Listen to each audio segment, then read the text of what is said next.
Good afternoon, everyone. Welcome to the webinar today. This is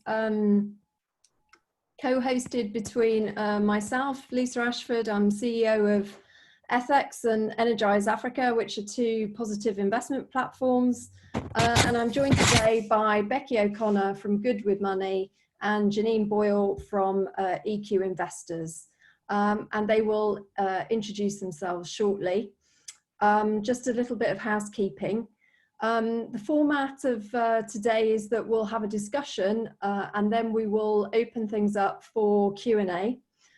We have about 45 minutes scheduled, but if we can run to 1 hour if there's lots of questions. So you can submit your questions throughout the discussion, and we will try and collate those and come back to them at the Q&A. And those can be submitted via the chat function.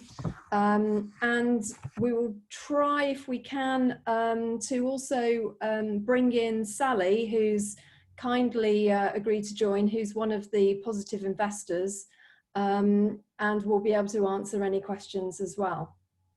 So lastly, before we get started, I obviously need to just say that this discussion shouldn't be treated as financial advice in any way, and we can't answer questions specifically about your own personal financial circumstances. But at the end of the session, we will provide a follow-up email with some links to some good resources, and hopefully those will provide you with the information that you need. And that will contain things like ethical financial advisors and other such resources. So thanks very much. Great for everyone to join us here today. And if Becky and Jeannie could just give us a quick hi, I'll set the context and then we'll get going. Hi everyone, I'm Becky O'Connor. I am a co-founder of Good With Money and personal finance specialist at Royal London. We set up Good With Money with the aim of bringing all the deals that are good for people's pockets and for the planet together in one place. It's not really like Money Saving Expert, but it's kind of like that, but with this sort of ethical overlay, and worth a look if you're looking for providers that match your values. Hello everybody, I'm Jeannie Boyle. I'm a financial advisor at EQ Investors. EQ Investors are specialists in impact investing. We've been working in this field for about 10 years. We aim to help people marry up their values and their money. I work with individuals who are looking for financial advice. I work with lots of different types of people in different situations, of all ages. I've got clients with £5 million invested, I've got clients with £500 invested, and that's the brilliant thing about the work that I do, is so many different people in different situations. Thanks very much, guys. So let's bring the discussion to a start. So just by way of introduction, I thought I'd say a few words and bring it into context of where we are currently. So when we started planning this event, I guess we wouldn't conceive that we were going to be in lockdown or having been in lockdown for over a month. And the world's changed quite quickly over the course of those last few weeks. And, you know, arguably, we would say that things may not go back to the way that they were before. And in a recent government poll, many of us stated that actually we don't really want things to go back to how they were, with only 9% of Britons suggesting that they would like a return to normal. And in a financial context, interest rates are very low at the moment. Stock markets are extremely volatile. And we're seeing quite unprecedented events at the moment. Crude oil traded at negative $40 a barrel just a few days ago, actually, which is literally the hashtag keep it in the ground in action. And having a keen eye on what your money is doing is not really just an activity that should remain at the bottom of your to-do list. And ensuring financial resilience is a really important activity, and one perhaps that has been brought really into focus over the last month or so, and is going to remain a key focus, I think, after the COVID crisis is over. Now, obviously, we have to recognise that there's a lot of people under incredible financial strain at the moment. There are others who perhaps have managed to maintain their income and potentially could be seeing savings in spending because they're not travelling, because social activities are a lot less. And this brings potential opportunities to save or invest. And the government's suggesting that around 61% of people actually are spending less money at the moment for a variety of reasons, those included. So what about making money do good? Well, we would argue that investing in positive impact is increasingly important. And I guess there's several aspects to this. First of all, I looked at 2 share prices prior to this.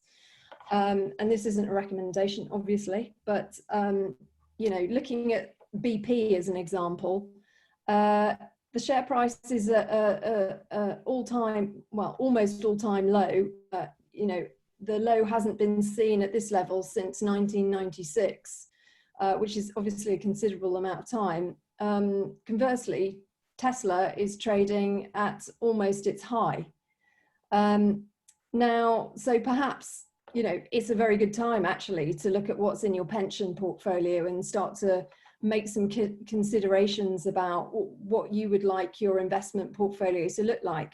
You might be an investor and not even realize that you're an investor because you hold a pension, and by default that is invested.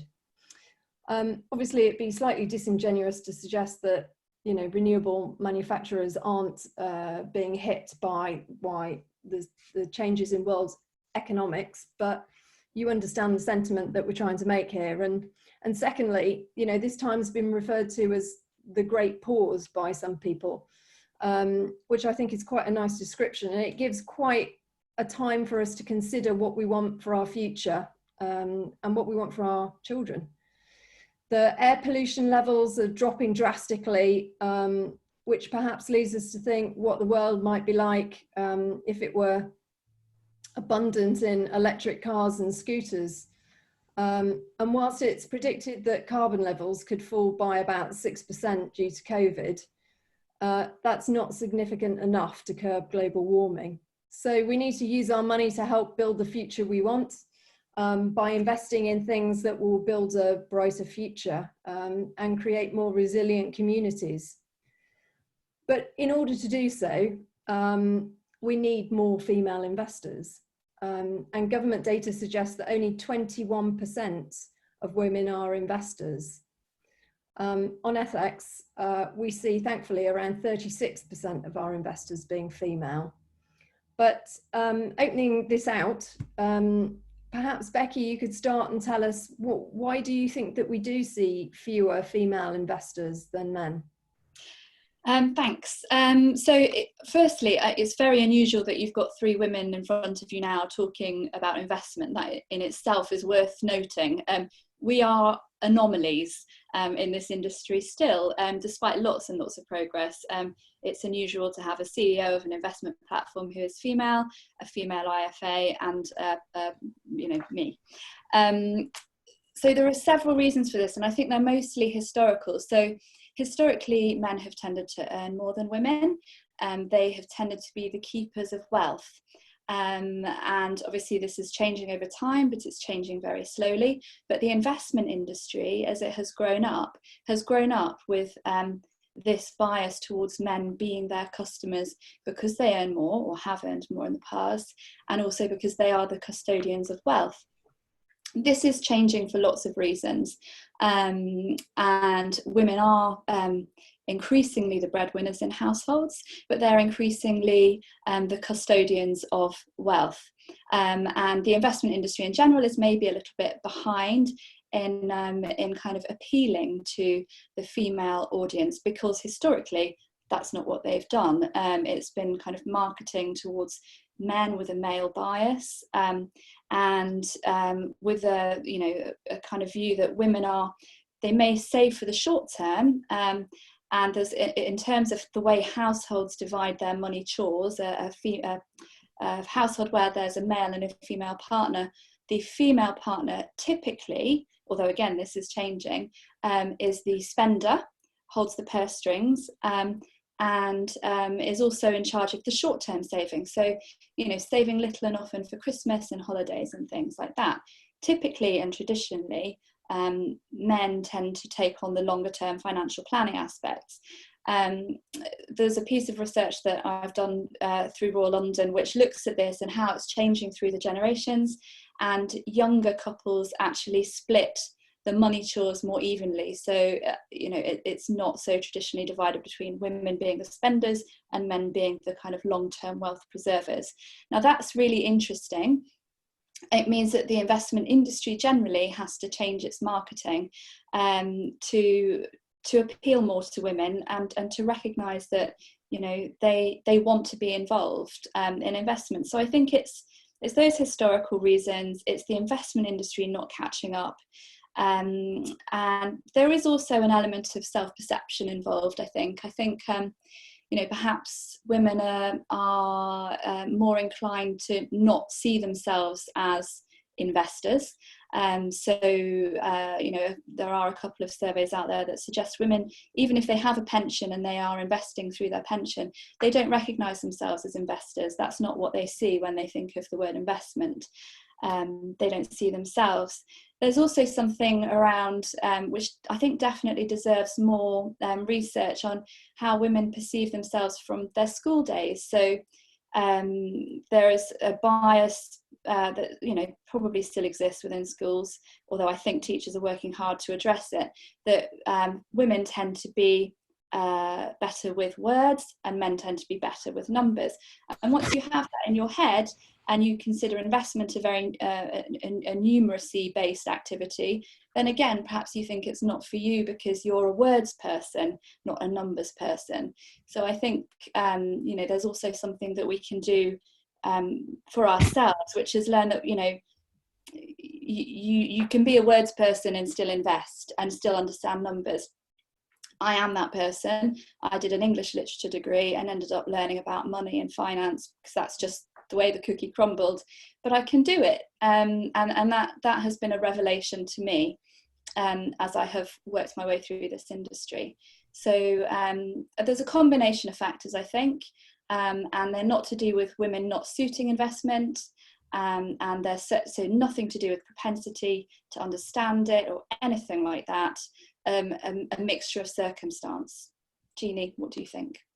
Yeah, I absolutely agree with everything you've said there, Becky. I think it's really interesting the way that the media talks to women about investment. And one thing that really upsets me is when I see women's magazines talking about investing in a coat or a bag. That's not investment, that's spending money. But when we look at women in the context of money, all of that media is around spending. It's not about investing, and it's not encouraging women to think of themselves as investors, which we all are. We're all aware of the gender pay gap. Quite frankly, our money needs to work harder, and investing is about putting your money to work for you. And if you can understand the concept of compound interest, then you can understand investments. It's as simple as that. The thing that I found quite interesting is the proportion of women when it comes to impact investing. So we looked at HMRC figures on people who hold ISAs, stocks and shares ISAs, and it's 57% male, 43% female, which is probably reflective of investments generally. But when we look at the people who are invested in our impact portfolios, 54% of investors are women, which is really, in comparison to the standard figures, that's a very, very high amount. So there is something around impact investing that tends to attract female investors. And I certainly don't want to say it's because women are very caring and sharing and concerned about the environment. Lots of women are, but when we talk about women, we're talking about, hundreds of thousands of different people with different motivations and needs. So with the female investors that I work with, I've had some come to me say, I want to invest in an impact portfolio because I think this is the best way to make money. And some who are very, very concerned about the impact of their actions on the environment and are more motivated by that. But I think there is something slightly different about how we need to speak to women as an industry and as a profession to make sure that they feel engaged and welcome and part of the conversation we're having.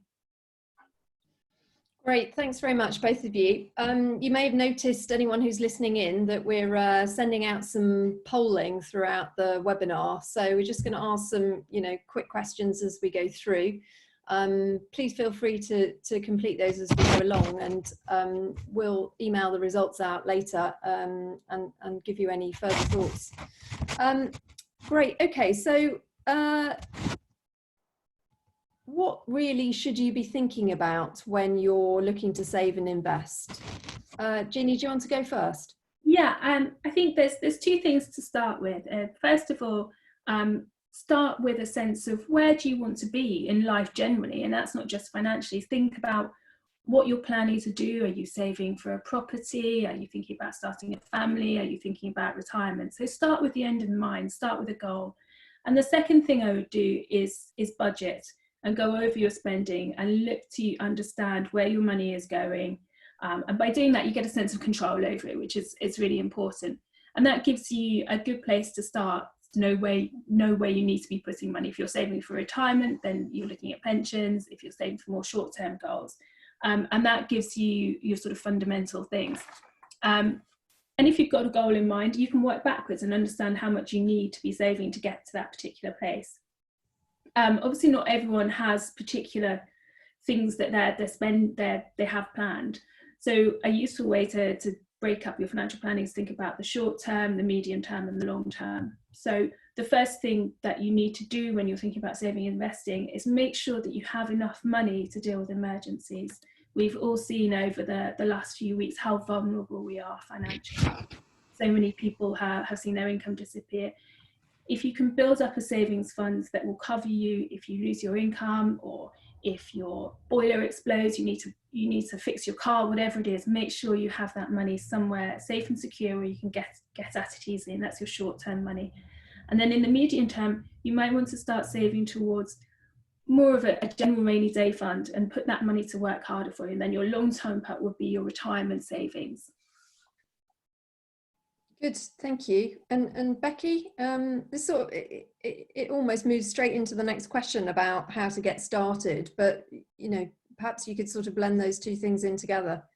Yeah, I mean, I agree with Jeannie that working backwards from your overall goals is a really good idea. And when you start that exercise, you realise that actually you've got quite a lot of goals over different time periods, and each may require a different way of saving and a different type of investment or savings pot. And when we talk about savings and investment, they are two different things. Savings tends to be cash accounts that are protected by the Financial Services Compensation Scheme, and investing it tends to be the stock market, although it can obviously be other things such as some of the projects listed on Ethex. And I think that's an important distinction to draw from the get-go. And sometimes you hear those words used interchangeably, but they do really refer to different risk levels with what you do with your money. And also echoing Jeannie, I think if you set yourself a goal of getting into the habit of checking your budget once a week, that can be really, really useful. So if you just, I don't know, set an alarm on your phone for the Saturday morning at 7 a.m. before the kids wake up, if you've got kids, or one evening on a Monday when you're not doing anything else, is that you're just going to look at your bank account and your spending. And I'm actually a really big fan of the old-fashioned pen and paper method or an Excel spreadsheet. There are loads of budgeting apps out there now that can help. I actually, probably because I'm a control freak, like to do it all myself. But it's a really useful exercise to just do it once a week over a period of time so you can see how it changes. Now, obviously at the moment, because of what we're going through, it will look very different to what it will look like in normal times. But actually, if your income hasn't been dented significantly and you don't expect it to be, then you may be saving quite a lot. And doing a budget now, and looking at how it's already affected your spending and how it's already reduced, could actually demonstrate to you that you've got quite a lot at the moment to start some sort of pot with. And you have to consider how much spare cash you have. Obviously, in some months it will go up, some months it will go down, but what's the typical amount that you think you can set aside on a regular basis? I think once you've established your goals, regular saving or investing is a really good idea. There are lots of technical reasons for that maybe Jeannie can explain, to do with pound cost averaging, which is a term that sounds awful, but once you learn it, then you think, brilliant. When things are kind of rough in the markets, if you keep regularly investing, you can actually benefit more from the upside when things improve. So little and often, I think, is a really good way to get going, and also has financial benefits. But it is really important to do that budgeting first, so you know what you typically have available. And with lots of platforms now, you can flex the amount you put in every month. If for you, if your cash flow is quite irregular, you can't commit to a certain amount every month. Yeah, just to follow up on that, Becky, if you can commit to a regular direct debit or standing order at the start of the month, that's so much better. I know from my own personal experience, if I try and leave it to the end of the month and pay whatever I've got left into my savings account, it's far less likely to happen. One of the people I trained with had a really great phrase that she used to use, and she said, make sure you pay yourself first. So put aside some money for your future before you start paying your everything else. And that means you're regularly building up the money. And as Becky said, if you're putting money into stock markets, when markets fall, you're just buying more units. When they bounce back up, you'll benefit from that. Thanks very much, both. So I thought it was useful to just give a bit of an overview of some of the types of products that are available out there. And then perhaps, Jeannie, you could talk about some of the, in more detail, perhaps some of the different types of funds, which I know people get very confused about in terms of different acronyms and, what that means, what's included, what's not, etc. So just a little whistle-stop tour of types of products. So obviously we're talking about saving and investing here. And when it comes to savings, there's obviously a number of different products out there, ethical ones as well as regular savings products. And really it's a case of looking at what the interest rate is, where the money is going, which is really important, especially when you're looking at making your money do good, but also the accessibility of that money. So there may be times when you need direct access to your money. There may be times when you're more prepared to lock up your money for a period of time, which will give you a slightly higher interest rate. But understanding perhaps, and thinking again back to budgeting and what you're saving for, or life events, it's good to have that in mind when you're thinking about the type of savings product and how quickly you might need access to the cash. Moving on from that, within investments, you do have ISA products, individual savings accounts, and there are a variety of different ISAs, which I'm sure a lot of people will be aware of. Everything from an instant access cash ISA to lifetime ISAs, which are particularly good for a younger audience who are looking to save and put money towards perhaps a first house, for example. And has specific attractive features across all ISAs, actually, where the interest that you earn is tax-free and up to a certain cap that the government makes per year.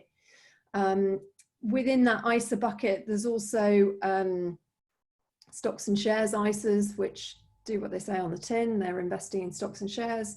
And also innovative finance ISAs, which is something that's been brought in by the government in the last couple of years, which gives you the same tax-free umbrella for investing into direct investments, things like peer-to-peer loans or any of the sort of innovative products that are out in the market.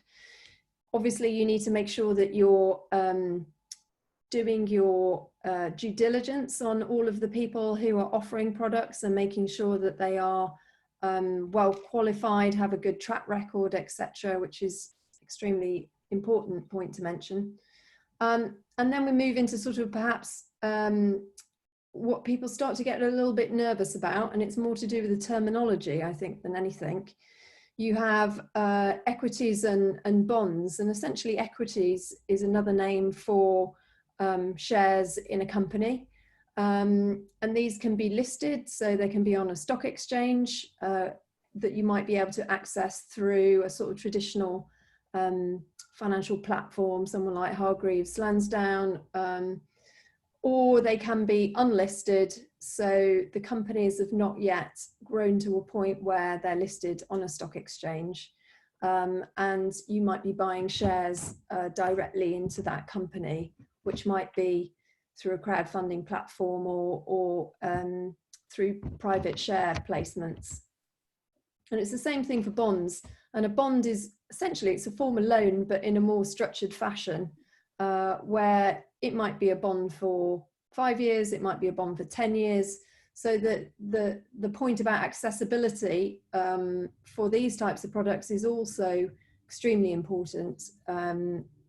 You may or may not be able to get your money out of these investments within a short or medium or long-term period. So it's always important, obviously, to read the small print, but also, again, take into consideration when you might need that money. You know, could you set your money aside for 5 years, or could you set your money aside for 10 years? And then obviously there's funds, and funds give you an automatically diversified portfolio of investments, because essentially that's what the fund manager is doing for you. They're creating a whole bucket of different types of investments that fit within certain criteria. And you're probably familiar with funds because you've had to choose different portfolios within your pensions.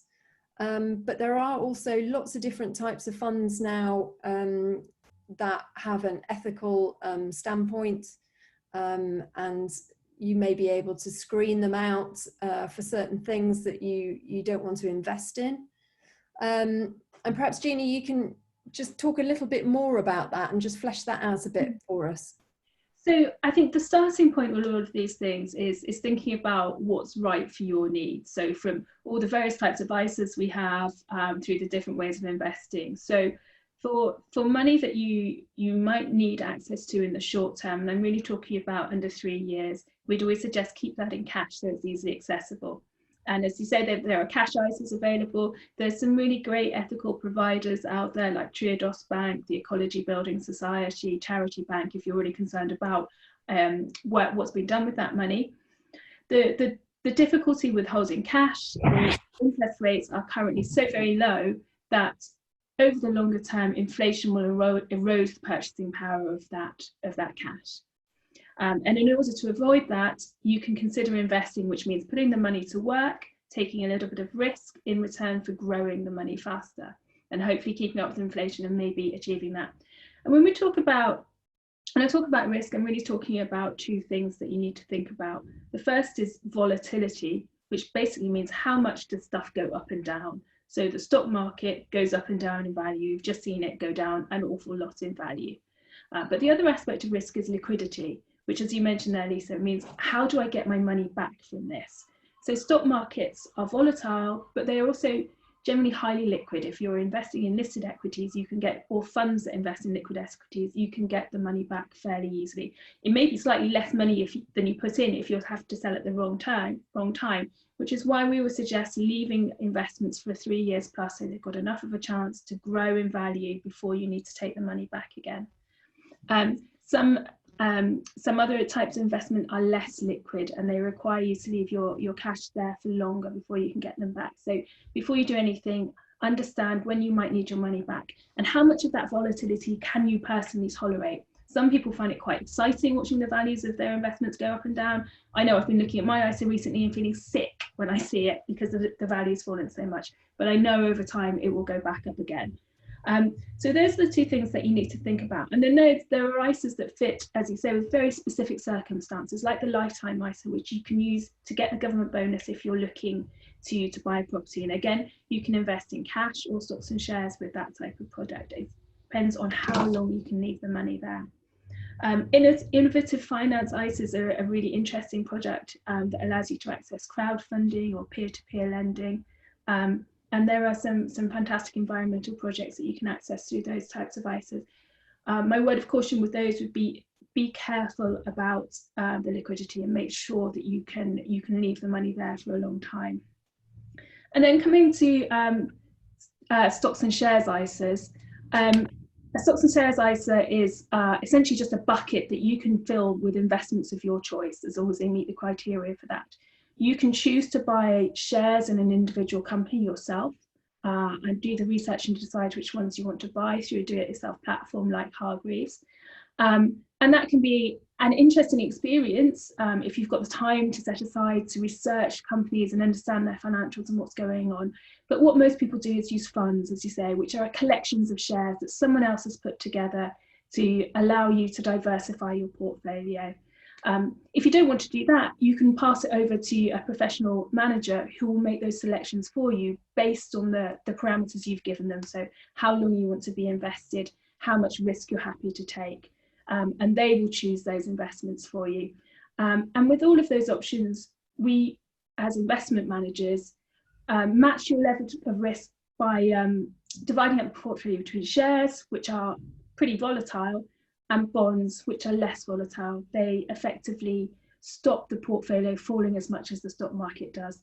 But in return from that, you're accepting a slightly lower growth rate. It's more predictable in terms of the returns that you get. All right, thanks, Jeannie. So thinking about, let's focus more specifically now on ethical products. So in terms of, maybe let's talk about some ethical funds and think about how those are being marketed and what kind of options, maybe not just funds actually, just more generally, what kind of ethical options are out there for positive savings and investments. What's your experience, Becky, of the different things that are out there, and how do you avoid greenwashing effectively and not really putting your money where you really want it to go? Yeah, so this is a big issue at the moment. The first thing to say is that standards across the industry are improving in terms of the ethical nature of what's being invested in across the board. Big, but there's also now, we're previously talking about the investment industry and marketing. There is a sense now that there is a marketing opportunity around this area, around the level of interest in sustainable investing or ethical investing, and they're two different things. And so there has been a lot more marketing of funds that purport to meet certain standards. Now, I don't want to suggest any particular names of those that may not, but what we have at the moment is a range of different investment styles that in some way speak to values. So you have ethical, you have environmental, social and governance, you have responsible, you have socially responsible, and then you have green funds, and then you have positive impact. Now, my personal preference is for positive impact, purely because you then know that fund, if it says it's positive impact, is investing in companies that offer solutions to some of the world's biggest issues. Mostly we now talk about what the world's biggest issues are in terms of the UN Sustainable Development Goals, and this is really interesting because it gives us a way of measuring to what extent funds or companies are actually meeting these problems. The problem with this is that many of them purport to meet all of the Sustainable Development Goals, and so then you have to look under the bonnet at the claims that are being made. There's no magic formula to spotting greenwash, unfortunately. You have some funds that say they're responsible funds.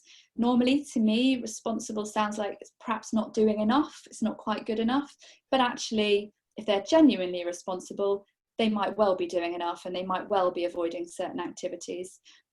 Ethical tends to not exclude fossil fuels.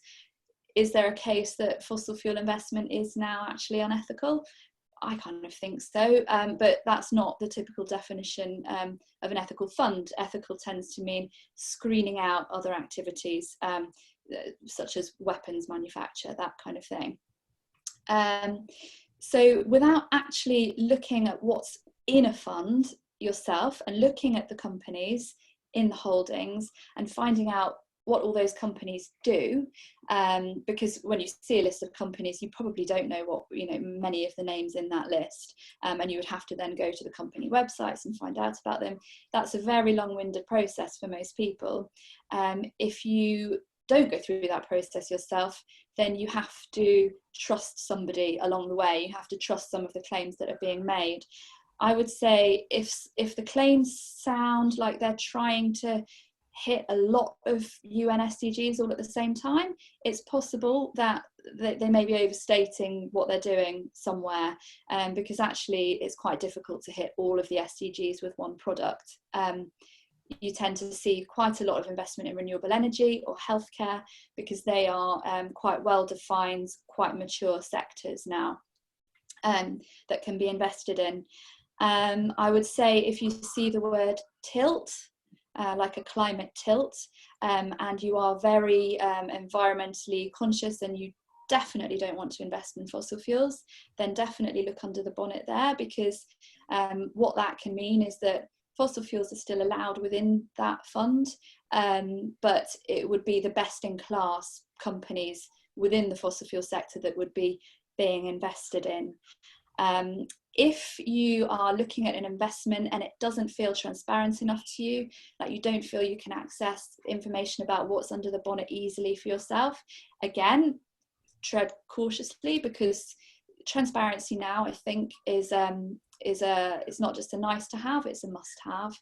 And we really want to know that even if we don't understand what the holdings are, somebody is willing to let us have a look at them. So there are clues. I think we can say there are clues on greenwash, and ways to find out.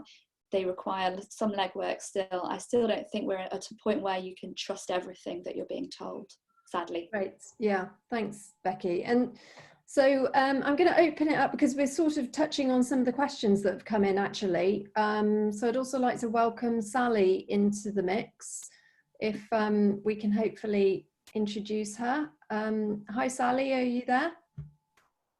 Hi, yes. Hi, how are you doing? Welcome and thank you for joining us. So let me just start by seeing if I can just answer a couple of these quick fire questions, and then perhaps we can touch on some of the things that we were just talking about. So somebody's asked if we can just go into a bit more detail about what bonds are, and essentially a bond is a debt product, so you are effectively lending money, and a bond tends to have a structured format, so it will have a time period for the bond, so it might be a 5-year bond or a 10-year bond, but there might be slightly different characteristics to it. So for instance, they all have different interest rates. Some bonds are secured, so they're slightly safer, so they might be secured against an asset. Or other ones might be purely directly into a company, and the interest payment can be made on an annual basis, and capital returns can be either annual, or it could be that the capital is just returned at the end of the bond period. So there are slightly different characteristics. Bonds can be listed on a exchange, or they can be unlisted and promoted through crowdfunding platforms, as an example. Someone was talking about ESG investments and funds available, and that there doesn't really seem to be any regulation in terms of what is really ethical and sustainable. And I think that's what Becky was just talking about. I know that there is some work. So last year, the Impact Investing Institute was formed in the UK. And I know that it's something that they're looking at in terms of either having particular labels or having a certain quality stamp for particular funds to give people a bit more assurance about what they're actually investing into. Have either of you, Becky or Jeannie, had any sort of further thoughts on that? Yeah, and this is something that would be so useful, and I think the EU were actually looking at introducing something similar. So you had a taxonomy, so you could understand exactly what each fund was doing, because so many of these terms are used interchangeably, and as Becky said, it's just a huge marketing opportunity for so many fund managers now. So I think being really clear on labels will help so many people understand what they're doing with their money, and it sort of takes the onus off the investor. You know, we don't all have time to go and research hundreds of different funds to work out what's going on underneath them all, and try and cut your way through fund manager marketing to understand it. So it will take some of the pain away, I think, for most of us when that's introduced. Yeah, it's worth mentioning the UN Principles of Responsible Investment. Now, they are considered kind of maybe not stringent enough, but they are there as a kind of framework for what responsible investment means. There are also fund rating services. So Morningstar, for instance, gives a rating out of 5 stars for different funds. That in itself is problematic. So again, it's there, it's useful to the extent that it's useful, but it's not perfect. And I think that it's worth saying that at this point, you know, there is no perfect solution at the moment. The whole industry is on a journey, for want of a better word, and we're all in a place where we're not letting perfect be the enemy of good. So standards are constantly improving, but there is no perfect investment solution.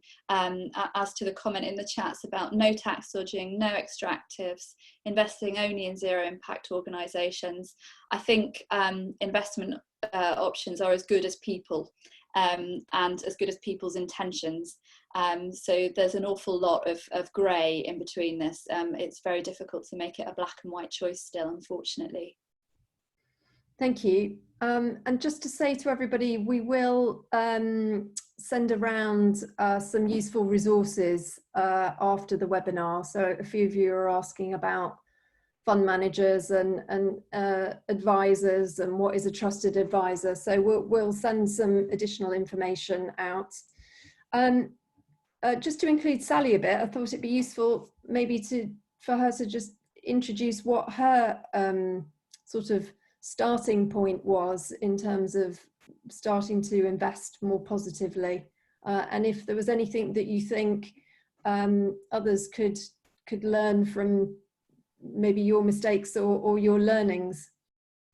Yeah, I think my first experience was going to, I think it might have been a Good Money event in Edinburgh, because that's where I am, on women investing, and I got some sort of like hints and tips and ideas from that, and it sort of made me think about how my pension pot was much lower than my husband's, and about how I had a little bit more disposable income coming up. So I just did a little bit of playing around on the Energise Africa website, because the bonds, when they come through, which are, you know, you just covered off the bonds, you can invest amounts as low as £50 or £25.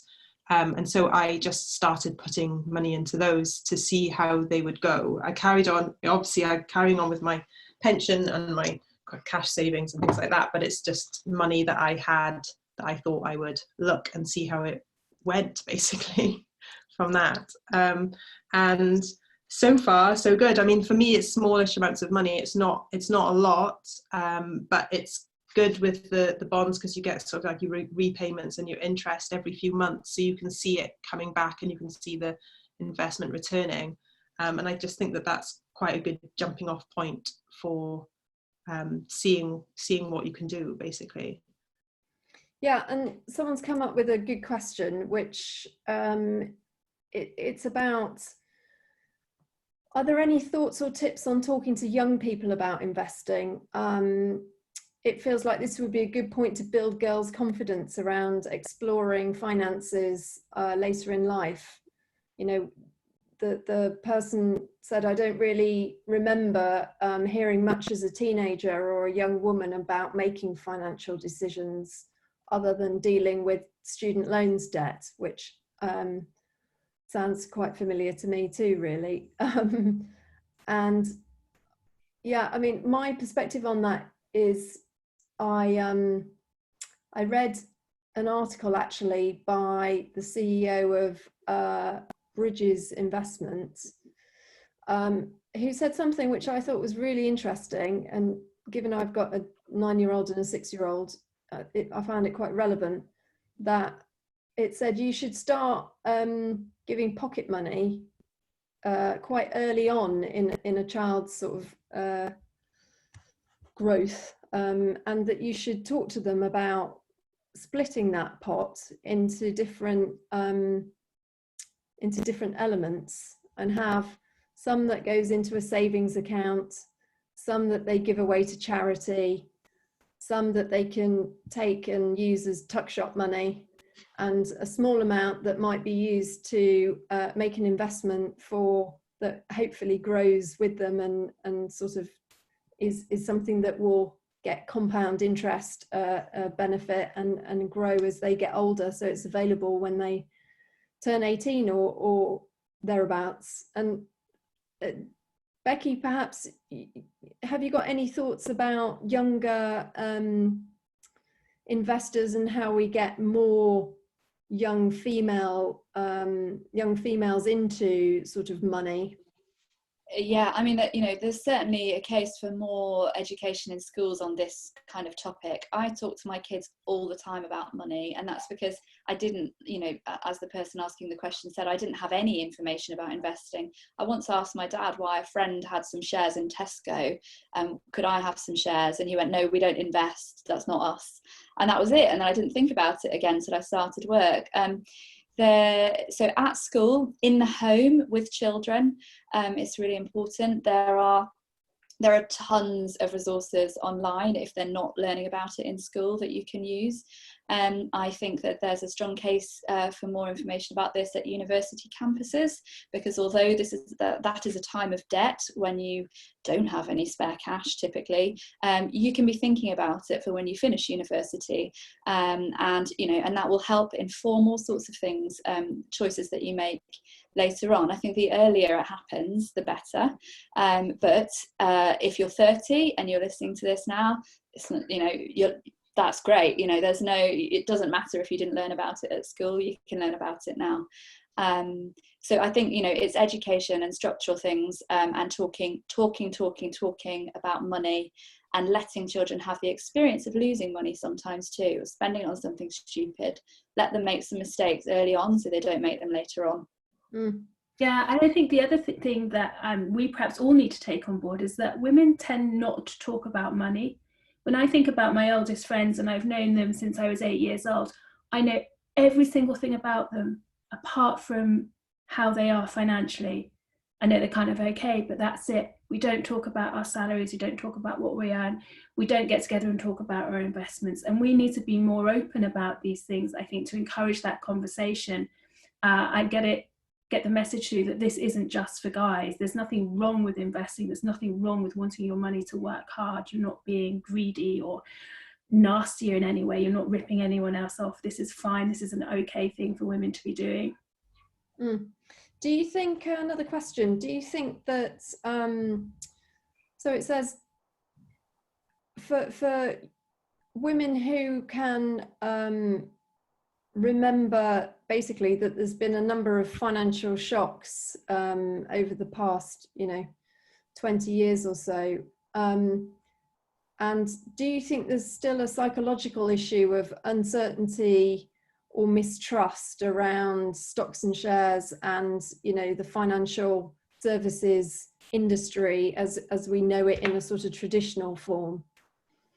Jeannie? Yeah, I mean, the financial services industry does not have a great reputation with some people. There's been a number of scandals over the past few years, particularly around pensions mis-selling. The professional advice world has done a huge amount over the past few years to change the way it operates. So instead of the commissions, you get charged a fee for any work that's done. It should be upfront, open and honest. If you're looking to talk to a financial advisor, most financial advisors will give you an hour of their time free of charge. If you don't like the person you're dealing with, just walk away. I mean, don't get up and leave in the middle of the meeting because that upsets us. But, you don't have to engage and do business with anyone that you don't feel comfortable with. And it's fine to take time building up trust. Ask all the questions you need to. Be really comfortable you've got all of the information in front of you. And when it comes to stock market investing, yeah, I mean, it's horrendous watching the value of your investments plummet. But I think having an awareness that markets can do that is actually quite helpful sometimes if you're a long-term investor, because the worst thing you can do if you're watching the value of your investments fall is panic sell at that point where they're reaching a low and then try and get back in later. And that's the sort of the natural human reaction, is to say, get me out of this. I don't want to stay invested. But if you can stay calm and leave your money where it is and wait for things to bounce back up again, then eventually you will be better off. But it's a hard behaviour to master. As I say, I look at my own investments and think, oh God, should I sell? But I know if I stay where I am, eventually things will come back in price. And over the long term, it is the best way to get a good return on your money. Well, on that point, one of the questions is, given the potential for a long-lasting recession, serious recession, do we still need to be considering the need to beat inflation? Yeah, it's not so much of an issue right now because inflation is falling, but over the long term, it will be an issue again. I mean, the past few years have seen historically low inflation rates, but the return you're getting on cash is still below that rate of inflation. There's still not, you're not earning enough to make your money keep its value. So I would certainly say yes, think about investing, but be aware of what can happen, but also think carefully about where you're investing, which industries are you supporting, what do we need as we come out of this crisis, where should your money be? And for me, impact investing and the positive options that we have available are the right place to be, because these are the technologies, these are the companies that are going to see us through the next 20 years and provide the solutions to some of the problems we face. I firmly believe that there is no solution to climate change without the private sector providing that innovation. Governments aren't doing enough. We need some kind of partnership between the public sector and the private sector to solve these problems. Great, thank you very much. I'm just looking to see if there's any other questions that we have in which aren't, we can't answer people's specific investment queries, but we will do our best to sort of more generally answer some of the questions afterwards if we can. I mean, just coming back to sort of like investing during the period of the COVID crisis, are there any specific things that people need to be thinking about during this time? Again, make sure that you have your cash emergency fund. Make sure you've got enough money to survive if you lose your job, things like that. That's a basic thing and it applies now as much as ever.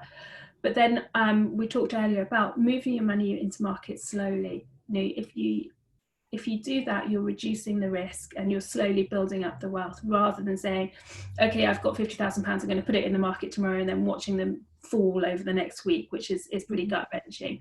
So I would take steps to protect yourself.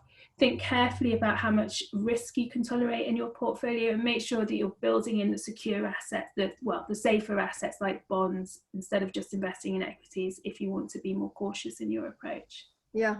And how about, someone's just asked quite interestingly, so two questions. One is about, how about lending to local community initiatives? So that's kind of right up my street. And I actually think that community investing in community shares is a great long-term thing to do, which not only can sort of bring very tangible benefits quite locally, potentially, which is quite nice because you can actually see the transformation. But quite often you're investing in a sort of long-term asset that can, you know, weather the storm when it comes to financial volatility. Not always, of course, it depends what it is, but you know, if you're thinking about renewable energy assets or affordable housing or things like that, those are quite strong, potentially asset-backed investments. Someone else asked about, how about investment clubs? And I think that's quite interesting because I have heard quite a few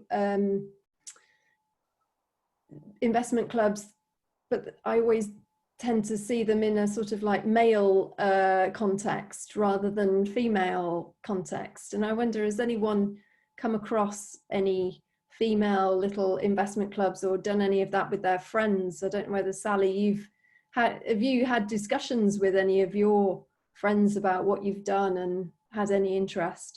I have. I don't know if I fit into the molds that you talk about, because I pretty much know what all my friends earn and how they're doing. But we're all pretty striving feminists and trying to make sure that we're as equal as we can be, I guess. So yeah, I've shown people the sites that I've gone into, and from the hints and tips at the event I attended, I sort of said to a couple of people that these would be places, to look at. The Triodos, I think, was mentioned earlier as well as another site. So yeah, I've done that, but we haven't said, oh, we're going to invest, but I've just sort of said, oh, I've done a little bit here and a little bit there. So. Well, so maybe just to end before we wrap up, perhaps everyone could just say very briefly, just a couple of things that they think would help to get more women investing in positive investments. Becky, do you want to go first? Yeah, I mean, I would just say, just dip your toe in, just a little bit at first, so you get used to the process, and then as you build confidence, then a little bit more. And don't put yourself at risk in order to invest. I think when you're making positive impact, the temptation is to just put as much in as you can, because that part of you wanting to make a difference takes over. But this is about balancing your personal financial needs and your values and putting the two together. So don't get too enthusiastic if it's new to you. Jeannie? Yeah, on a similar front, I think sometimes the best way to get started is just to do it. It's really easy to get overwhelmed by the amount of resources and learning that's available. Sometimes it's better just to jump, make a small investment, see how it goes, get started, and build things from there. Anything from your point of view, Sally? What I've done is I've matched it with my savings. So if I'm going to put some money into something that's a little bit riskier, but sort of like with the impact, I put it in my savings as well. So I see my savings kind of going up at the same time that I'm putting money aside, and I think that for me is quite reassuring, because I know that I have a backup. But so what both the others have said is exactly what I would do, which is just get going and start small. So yeah, I think it's interesting. I often go to industry events where people talk about shifting your pension and trying to lobby your pension to invest more positively. And then when you talk to people about the actuality of doing that, the prospect of all of that work sometimes just overwhelms people, and then they decide actually to not do anything. So there's a kind of debate in the industry that actually maybe whilst your pension would on the surface seem quite easy to sort of switch, the administrative hassle of doing it sometimes creates barriers, and by just doing smaller investments on the side can actually empower you a bit to learn as you're going, and actually, as you say, dip your toe in the water. Well, everybody, we've come to the end of our hour. Thank you everyone for sticking with us. I hope the answers and the panel have been, the discussions have been fruitful for you. I guess that's the end. Thank you everyone for joining, and we will follow up with some resources. Thanks everybody. Bye bye. Thanks. Thanks, bye-bye.